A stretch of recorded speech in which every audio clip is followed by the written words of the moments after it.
got this other video on my page that talks about why alcohol is so dangerous, and I dig in and talk about dopamine, right, and what it does to you, and that video got like a couple million views.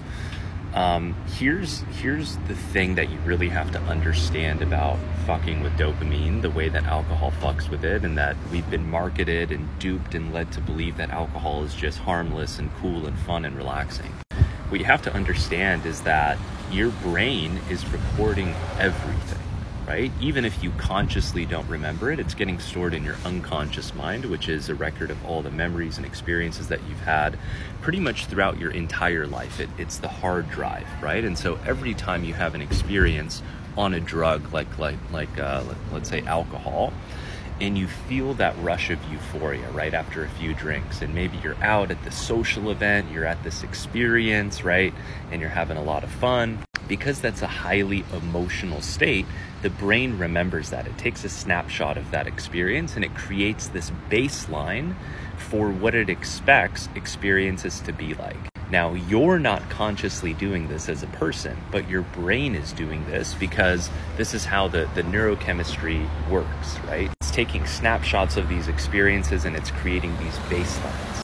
Now, when you decide to remove alcohol from your life, because now it's gotten to the point where it's super, super destructive, your brain now has a record of all these high dopamine producing experiences. And so then it then looks at the rest of your life and it is kind of comparing it to those experiences. And because normal day-to-day life, you're not taking drugs, right? You're exercising, you're meditating, you're doing good things, you're living a good, healthy, holistic lifestyle.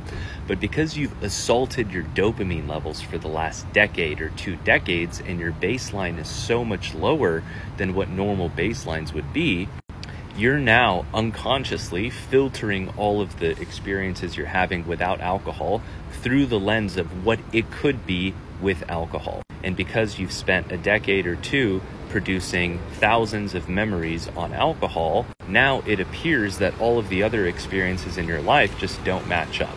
Think of it like some relationship. Imagine somebody that you fell in love with and you had the best sex ever and it was just incredible and you built each other up and you had all these positive memories of travel and whatever, right? That's kind of like this romantic but toxic relationship that we build with alcohol. And so when you finally get to that point where the pain is so great and it's this toxic relationship and you want to break up with it, you're now struggling because you've built this data bank of storage of memories of what life could be like. And so now you're filtering every experience through that toxic relationship. And this is why alcohol is dangerous.